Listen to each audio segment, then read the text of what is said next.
registering that my mic is being picked up now, so that is fantastic. I do apologize for that delay. I guess my technology was not with us. The force is not strong with us. Oh, no. Can everybody hear me now? Let me refresh my Twitch thing to see that it's up because it's always the delay. I've got sound on the Xbox, so we're good.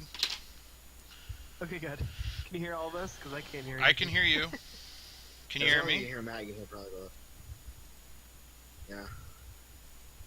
Okay, so the hero's journey. Go back to that. We'll start with the hero. We'll go back to the hero's journey. The hero's journey is basically Joseph Campbell wrote a book called The Hero of a Thousand Faces back in 1949. And the basics is that nearly all of humankind's myths, stories, and religions are based along the same universal eternal concepts, and the heroes that drive them are more or less following the same 17 steps. Let's see. He applied the concept to mythology, but the monomyth has often been referenced in contemporary stories, like George Lucas's Star Wars trilogy, 6, 7, whatever film. A lot of TV shows, movies can be related to the 17 steps. There's the call to adventure, where your hero takes up, he gets the desire to go or gets the let's see, it reveals the unexpected world, or unsuspecting world. Refusal to call, which is when he denies his calling, the refusal of I don't believe that this is my destiny. Supernatural aid, or the aid of a mentor. Crossing the first threshold. There's the belly of the whale, which is the hero. Basically, you're swallowed into the unknown. Road of trials, meeting with the goddess, or meeting with some spiritual guide. And tempted, or temptation, atonement, bringing back, and return. And these are just kind of a basic overview of some of the stuff that's going on. And what Ben and Matt and I decided that for the next couple of weeks we're going to talk about the hero's journey. And we're going to take the first step towards that tonight, where we're going to talk about the hero's first step. We're going on an adventure. Yep. So the first stage is the first step. This is the ordinary world. The hero, uneasy, uncomfortable, or unaware, is introduced sympathetically so the audience can identify with the situation or dilemma. The hero is shown against a background of environment, heredity, and personal history. Some kind of polarity in the hero's life is pulling in different directions, causing stress. Of course, in Star Wars, this is when Luke is, you've got all this stuff going on with the rebellion and some of that stuff, and Luke is, he's a farmer, but yet he feels called to do more. He wants to go join the rebellion and join the fight against the Empire. Motivate. What's that? The droid has a bad motivator. Yeah, exactly. Let's see, what other things show like the ordinary world, and then they get thrust into it. The Forbidden Kingdom was one that has one. Yeah, the new series I'm watching on Netflix is Troll Hunters. He didn't know anything about trolls until one day he finds an amulet. Yep. Most of them, riding his bike one day. Most of the Marvel films and stories kind of go along the basic, where the person is there, they get some supernatural power, or they get some an accident happens. Like I've been watching a lot of clips from the Amazing Spider-Man because I just can't get enough of Gwen Stacy, and sad. Well, it is Emma Stone. I mean, heck yeah. She is single according to Who's Dating Who, so if she wants to give me a call, we can definitely go out to dinner. Um, but I'm not as amazing as her previous boyfriend, but I'm pretty great. Uh, I'm smooth. Um, Smooth Joe used to be my nickname back in college. Um,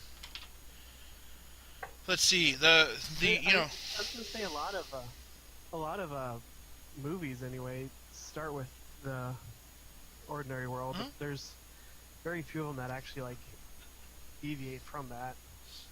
even the ones that are Yeah, I sequels. mean Stardust. I mean, yeah, even the sequels does start out in the ordinary world most of the time. You're not really like unless you're in some kind of space fantasy world. You're not really thrust into it right away. Uh-uh. Well, even in space sometimes.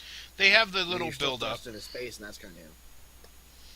They have a little bit of a build up to into the story because, like they say, the audience is introduced to the hero or the situation is introduced to the audience. Uh, this could be, well, like in Star Wars, you don't necessarily have to watch the first three in order to pick up what's going on because they have the big scrolling bar of text that you can read to catch up on, but then they give you kind of a base, a little bit of kind of breadcrumbs in a way. The prologue. So Yeah. my friend here, I have a friend here, Anthony, who's on my Hi, other Anthony. podcast. He says that we should talk about MacGuffin, which is an object or device in a movie or book that serves merely as a trigger for the plot. Like Dungeons and Dragons has this, Doctor Who, where basically you have a bunch of these things that just trigger a plot, and that's all they are, and that's exactly what the ordinary world is. Is you you come across, as he would say, a MacGuffin. Yeah, something that because you have to show that ordinary world first, and then in that there's something that's wrong, and that's kind of like what that is that thing that's this isn't right. Something needs to be changed, whether it's in the hero or the world itself that the hero helps solve. I think. Another example, according to I'm him, not- is the One Ring. Hmm. Yes. A lot of the Tolkien, even some of the let's see, Walking Dead has that ordinary world, and then you're thrust into the supernatural world. Um, let's see, Tolkien. Oh, I'm trying to think. The X-Files has a lot of that because I will be right back, and he gets water. you always have the base story. The writing sprint. What? Oh yeah, we should do our writing sprint. Quick, let's do the writing sprint. It may take him 5 minutes to come back because that's just Ben. When we're at work, we take our water breaks. We'll go and get water on a regular basis, which is funny. So, like Matt, do you kind of being a published author? Do you kind of agree with like this? Does the hero journey kind of start with that first step in your stories? Obviously, the poetry Yeah, one's probably usually not, I'd, Yeah, well, and even if I'm starting, because you always want to start with action or something happening in the story that's building conflict. Otherwise, you're going to lose the reader right off the bat. So you have that conflict happening in the normal world that helps the reader to see what the world is like. So it's whether someone's stealing someone's potatoes, or something like that. It's the normal world. And it doesn't have to be anything like it can maybe allude to the thing that's wrong with the world or the hidden part of the world, but oftentimes you want to just kind of focus on like the main character right now, introducing characters and where they're at right now. The next part of the journey. See, I've always wondered if that would be a slow story, or a really good story, like story arc, where your first book is all about setting up the ordinary world, right? And I don't mean like book as in like, you know, 5 million pages, whatever long, like a whole novel thing of the first book in that, but you know, kind of like your flash fiction thing, which was like what, 10 pages long. Yeah, I was gonna say with that one, it follows this arc, but it's very very fast. So just like everything has to ramp and resolve within a few hundred words versus a few hundred pages.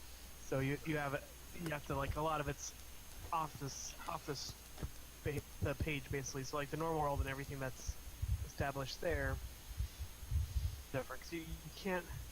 It's hard to follow the full hero's journey doing a flash fiction. You have Yeah. to kind of chop it up a little bit.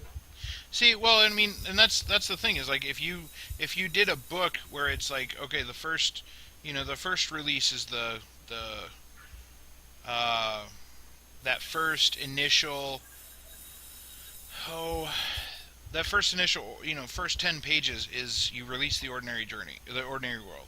Then the next book is or the next story is the call to adventure.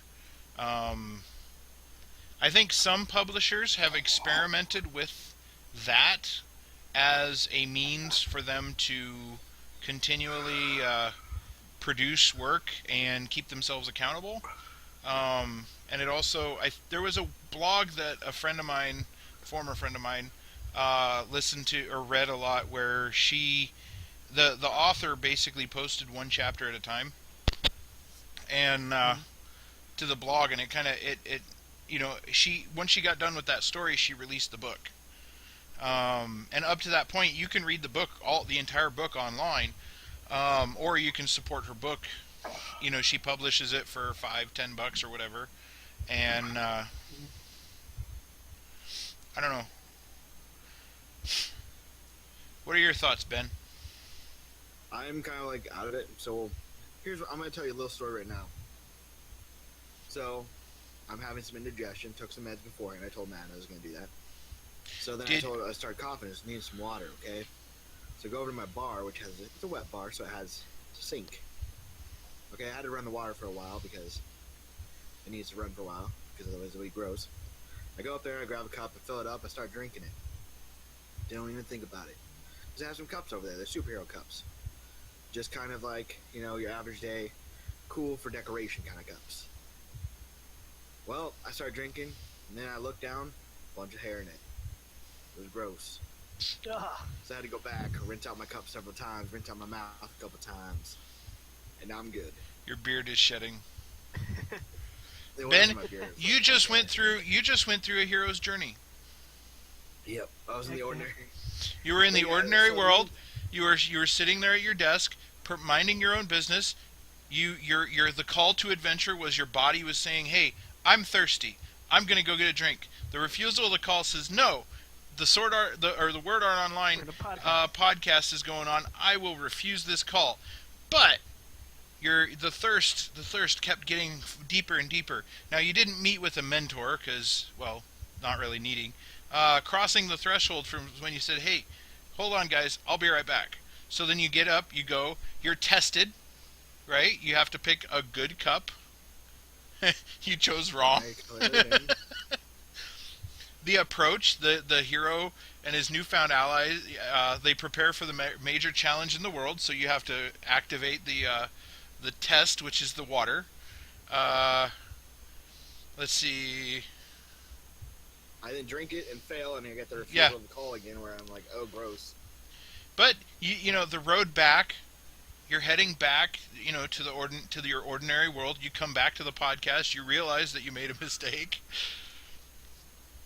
See, and that's just an example of how if you read through the Heroes of Thousand Faces, or Hero with a Thousand Faces, he talks a lot about how the parallel between myth and fantasy and real life often take place, and it's exciting to see some of the parallels because I do it. Of course, from the game writing perspective, I write a lot a lot in this kind of mentality, because I want to introduce people to the game and the setting, and then develop the adventure as players go along, hopefully telling a really good story. And I see daily life. You see that hero's journey taking place. Sometimes it's little, sometimes it's big. Um, that ordinary world, and who knows if adventure is calling you. And I think adventure is calling us with the word prompt, isn't it? Or word sprint. It is. It is. It is. So See, we I have do a comment here transitions. So the Gankomancer here is actually my friend Anthony. Yay! He's giving us some more examples. He had Quantum Leap, Yep. Back to the Future, Jurassic Park are all good examples of standard Earths going gnarly. Sliders, where they switch from Earth to Earth. I mean, there's a whole bunch of ones where their Earths go gnarly. One cool thing, though, is Anthony actually is currently... He got through his 3 edits, and he's on his beta reading process of his first Nice. book. Congrats. That's Congrats! awesome. That is awesome. So if I told him if he gets it published, we'll have him on as a guest. Yes, definitely. All right, so for our first word sprint, I should probably get our music up for the day. I actually have a friend of mine that is currently recording some stuff, which she said that I could possibly use for it. She's not sure if it would fit with what we're doing, but because it's more classical music than it is worded music. So, but we will go to the default. I have permission to use Fireforth, which is Jamie Brown's band from here in Lincoln. So we will do, let's see. But don't we need the word prompt before we do the word... Hang on. I'm getting the- there. The prompt too. I'm getting there. While you're getting that, I'll do the. Well, I'll do I the was word just making prompt. sure Matt had the prompt ready, man. You can't just all of a sudden be like, we're going to be ready to play this music, and then Matt's like, wait, we don't have no prompt. Then, I got, right. I'll Go say ahead. it while you get the music ready. Go ahead. Okay, so here's the prompt. Okay, the hero discovers a source of water on their journey. What is living in it, or what proper? Or wait a minute, I screwed up my prompt. Okay, the hero discovers a source of water on their journey. Take 2. What is living in it, or what properties does it possess to aid or harm the character? And so, I thought water is a fun little thing to throw in any story. It's like, there could be something in it, or it could give some sort of aid or harm the character. I like that. So, let me go back into my drive so I'm in the right spot. And actually, water works great because I'll talk about that after I get done, after we do the word sprint, because Full of I cat just hair. got a good idea. All right, so we have 5 minutes and 20 seconds according to this song. So we will see you all back here at 9:37. Basically, what a word sprint is we start the song, we start the timer, you guys go and write for as long as you can, and then yeah. So ready and go.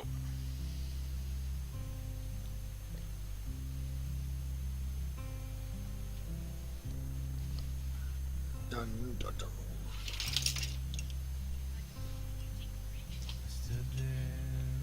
Matt, could you post the thing in the chat? Oh yeah, let me get that.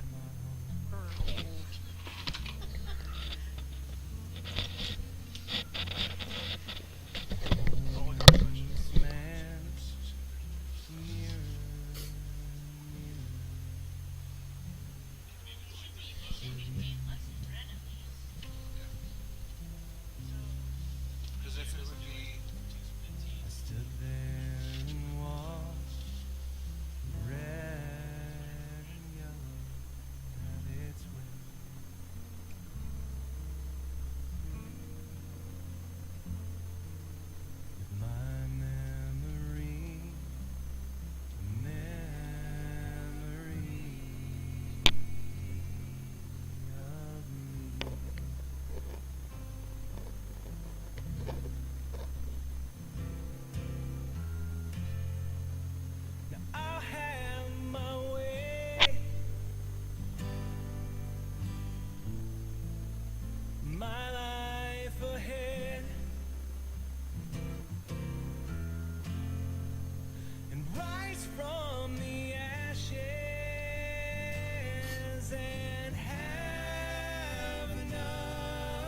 drink, and through the whiskey and the ashes, I see myself disappear, and through the drunken disaster, see the smoke start to clear.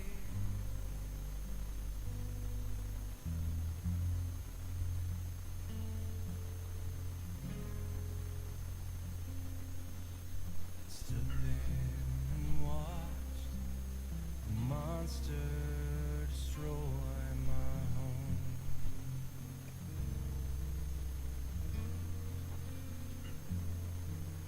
A homeless man, oh, nearer, nearer to thee.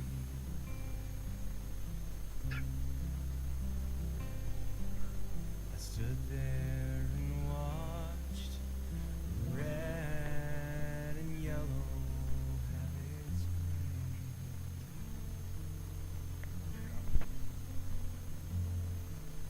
But my memory, oh, the memory of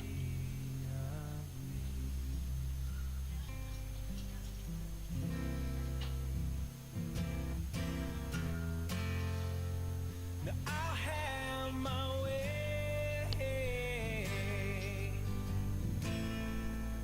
my life ahead,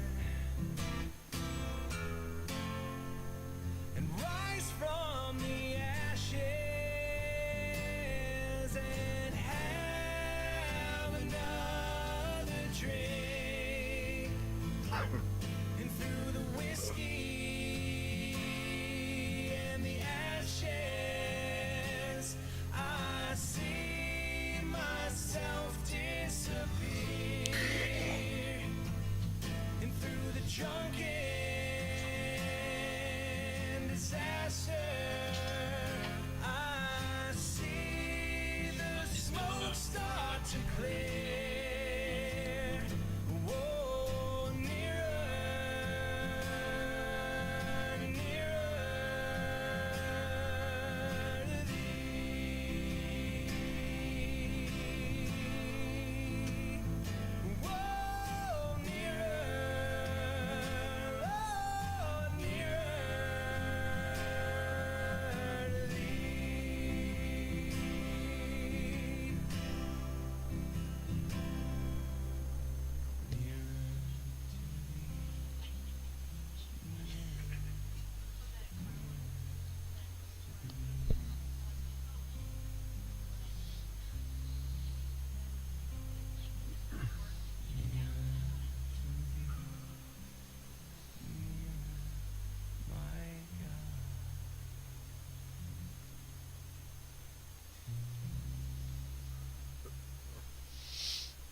All right, and that is the song "Whiskey and Ashes" by Fireforth.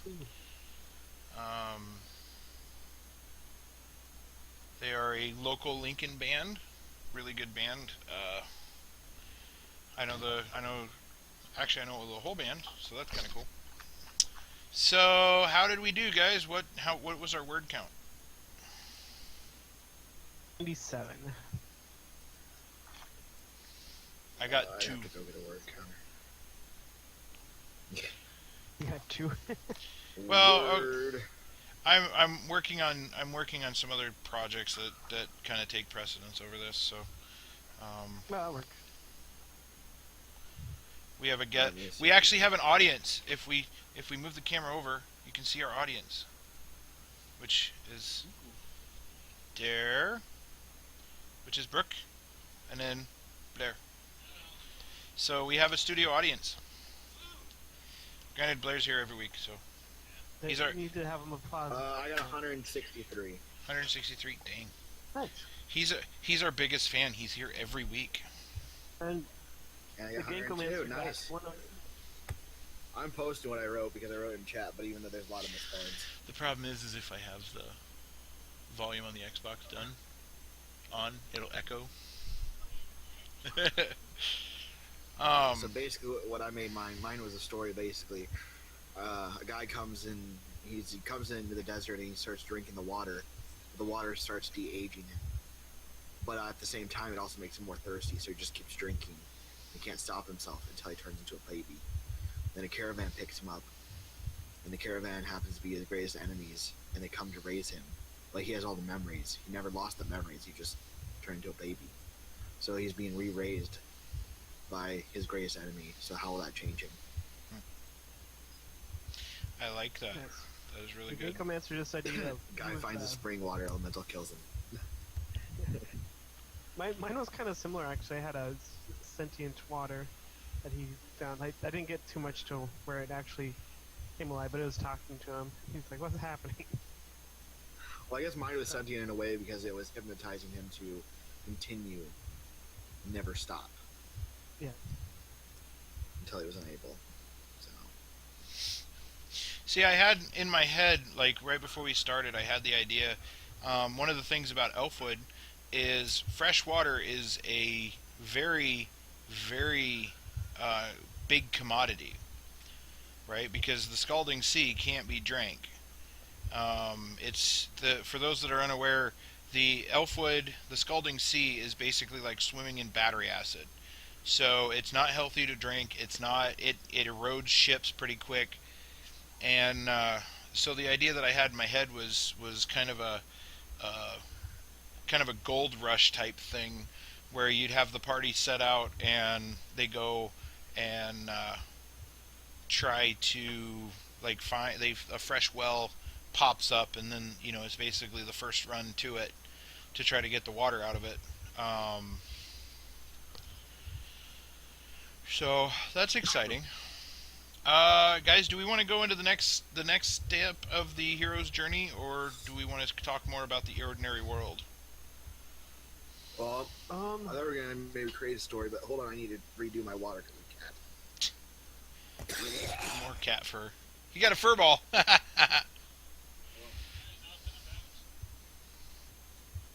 Matt, what are you thinking?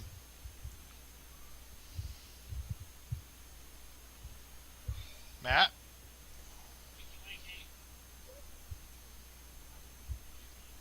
I think we lost Matt. Ruh-roh.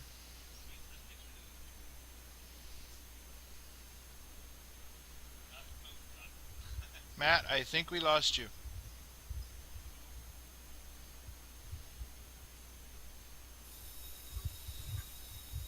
Alright, folks, we'll be right back. We having some technical difficulties here. Looks like Matt is frozen in time.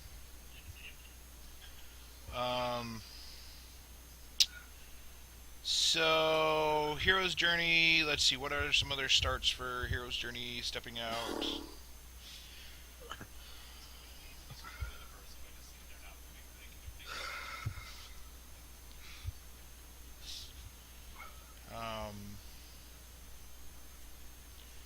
Ben, I think we have lost Matt.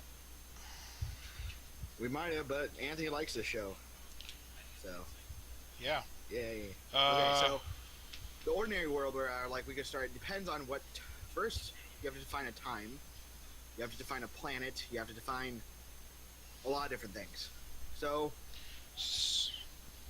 I mean, you have time, what kind of realm you're in, what kind of genre you're gonna do.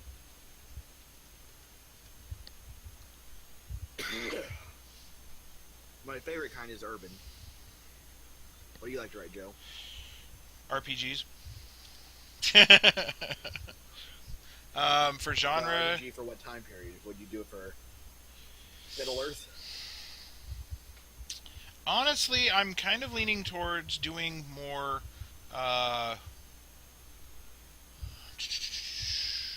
16th century, 17th century, thereabouts.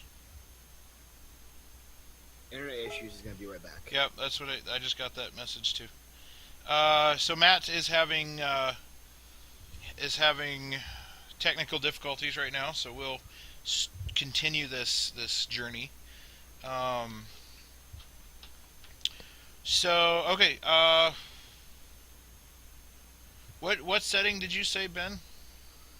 Well, I tend to like urban, but that's like normal. But you can do futuristic, sci-fi, post-apocalyptic, uh, anytime. I mean, to be honest, recently we have my friends and I have been talking about Running Man, and the reason why we've been talking about Running Man is because it starts in 1917. That's when the world falls, kind of. And the funny thing is so Running Man, if you ever watch, is similar kind of in a way to the Hunger Games in a weird way.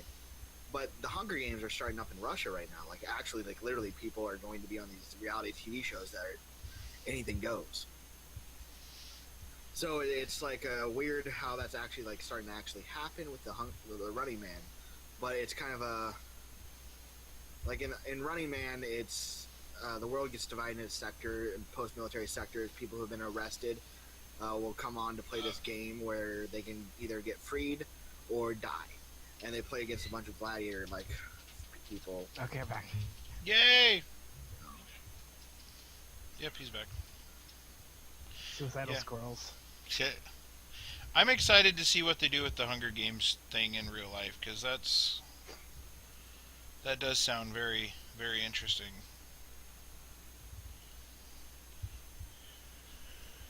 So, can we do null for setting where the readers don't actually know what setting it is?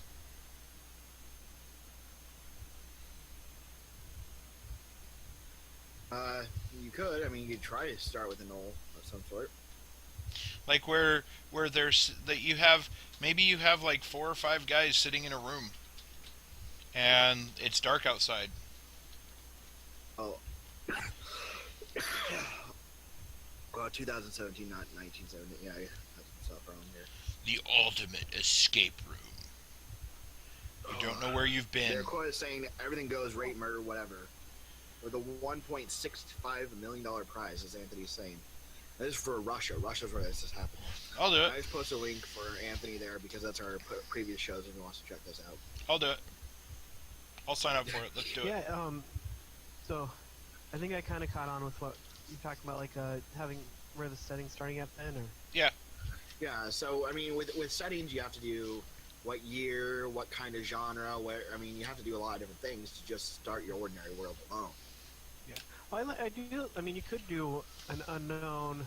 I mean, especially like as a mystery story, where part of the mystery is figuring out where exactly you are. You wake up in a dark room. Where it'd be like extremely. I mean, you could even do like the first person point of view, where it's just the person can only describe whatever he's seeing, and he doesn't know where he's at. Yeah, It's an unfamiliar, and it would still be the normal world. So we'll start off with the words, wake up in the morning feeling like P. Diddy. Yeah.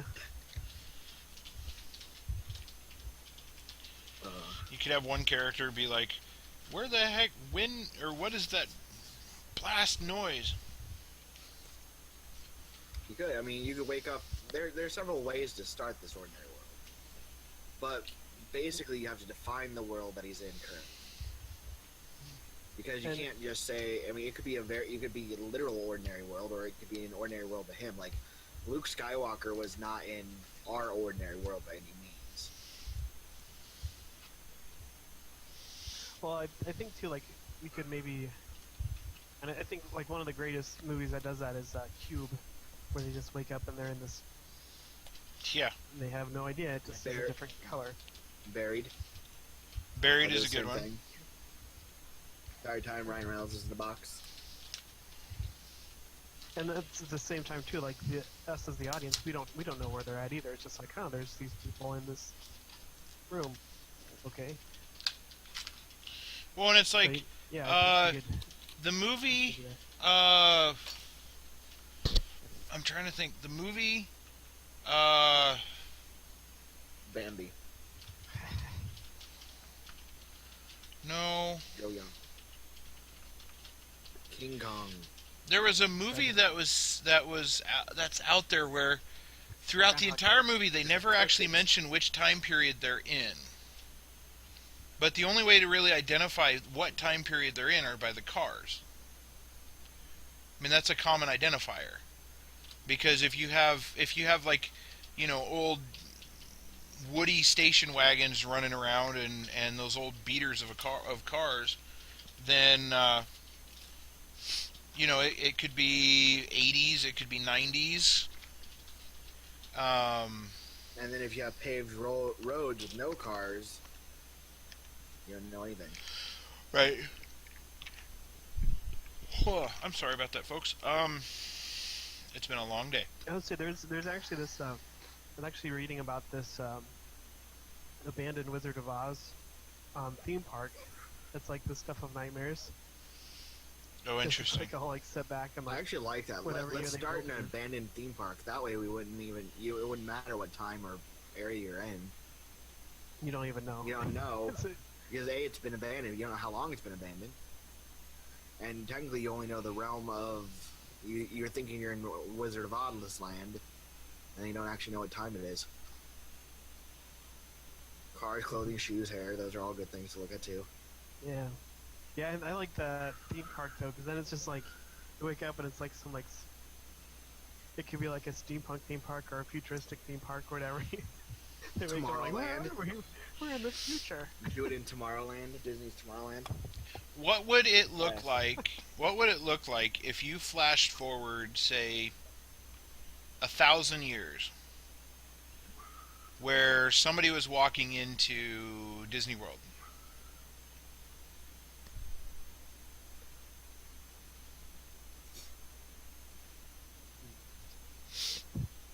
I mean, Would they the walk into like- Disney World?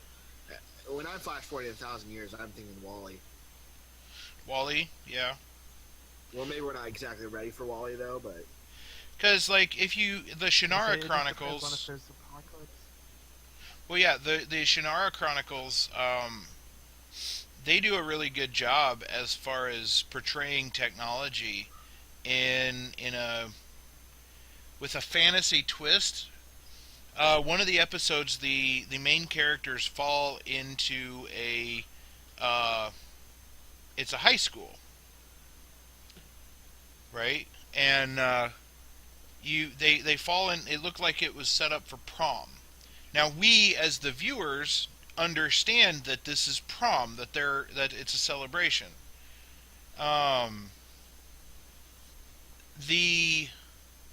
But the characters, they don't understand what this was or what this is. Now they did mention there was at one point one of the main characters picks up a handful of poly-sided dice, which is kind of a nudge towards Dungeons and Dragons and that kind of realm. But it's it's interesting. But just the portrayal of technology and some of the stuff that they do in that is pretty interesting, and it always gets me wondering. It's like how are people going to portray like Lincoln, Nebraska as in 1,000 years? Is it going to be either covered way, over? I'm pretty Or? sure we're all going to be chipped. Yeah, that's one. A lot of it just depends on, like, is there some kind of major global war? Is there, stuff like that? Because like the world wars changed everything as far as the industrial revolution and stuff like that. So I mean, with what the rumors going around now, it could be easily that Russia rules the world and we're all chipped. Yep. or China. Actually, there's not a half bad premise for a story where the rest of the world is being chipped, and in order to save ourselves from being that way, a small unchipped. continent or a small group decides that they're gonna disconnect, Equilibrium. and they That's all I'm thinking. Equilibrium on that, because you have everyone's trying to get rid of their emotions, and you have a small group that want to keep their emotions. Yeah, 1984 and stuff. Yeah, and then there's also, but there's a show called Timeless I'm watching lately where they're traveling through time. There's this group that's basically, ever since like the beginning of the United States, has been in the background controlling everything, and no one's ever knew of them or heard of them or anything like that. They've just always been in the background controlling everything and how the world goes. Like the League of Assassins. Yeah. Well, I was kind of So, thinking. I was kind of thinking of. Oh, what is that? The M Night Shyamalan movie, where I thought it was Gravity as Arch Mister. where he's, was it the Order or the Circle, where you had like this 18 this old kind of settler era uh, plantation almost, and towards the end of the film you find out, spoiler alert, that they're actually in modern times. But Oh yeah, with the village. the village, that's right, that's right. I was kind of thinking that, where it's like, there's technology has basically been shunned completely out. Um, That reminds me. There's that, and then that reminds me a lot of Planet of the Apes. Okay, in a way, it was our world all along. yeah, those flash of So- of. Go ahead. So I'm gonna have to sneak off here pretty soon. Well, we only have 5 minutes Yep. left, so yeah, that makes sense. Yep, we got 5 minutes left. We talked quite a bit. Folks, we do this every Tuesday at 9 o'clock. We try to get started at 9 o'clock. Tonight we got started a little late. We want to thank you all very much for tuning in for the show. We it's such a fantastic thing to be doing this for episode 25. Here's to another 25 episodes, hopefully. Ooh. Also, a thing I wanted to mention about the village. Have you guys ever read or seen The Lottery? No. That sounds like you might have. No, I haven't. So there's this thing called The Lottery. It's supposed to be in the future, but it's not really. Like, it seems like it's in a town that's more like almost against technology for the most part. And every year or month or something like that, they all have to draw a card out of this box for the lottery, or you get a certain. Well, every time you use money, you instead you get lottery tickets. Okay. So the more money you use, the more lottery tickets you have, and you enter them all in the lottery.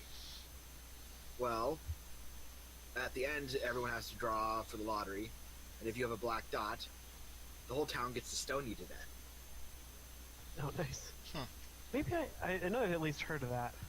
That So- sounds familiar. It's a very dark one, and I suggest anyone should actually go see or read it at least. I mean, it's kind of cool. Oh wait, I mixed two things into one. Okay, the lottery, the money thing doesn't happen. That was part of a Sliders episode that was making. That was also part of, like, it was going off of the lottery.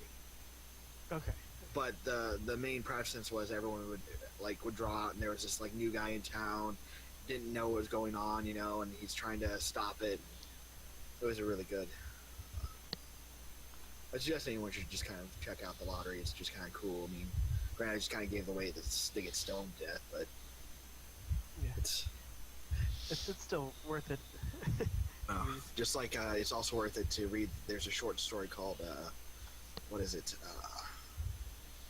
The Greatest Hunt Ever, or something like that, or The Greatest Game in the World, or something. I can't remember, but either way, it's about a guy who invites someone to his island just so he can hunt them.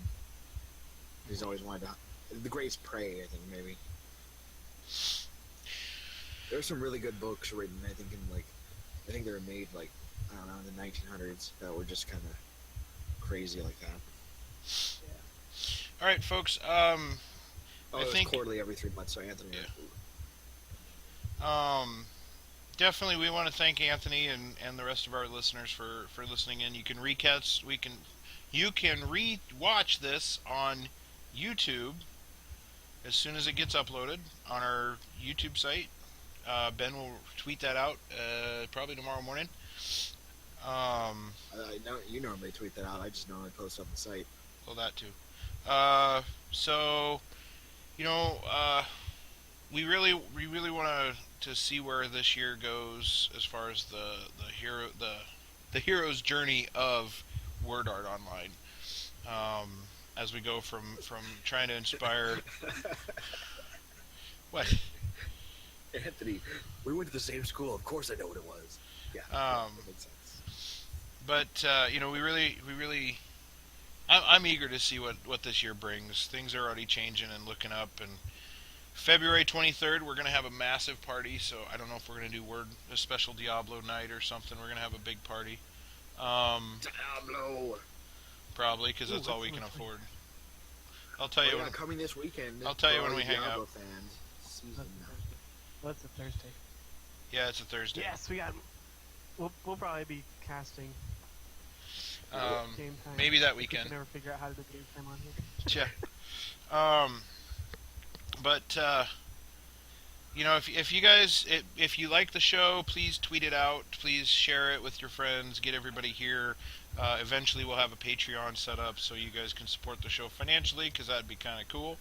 But anyway, I'm gonna clock out for the night, and for our studio audience, woo. So.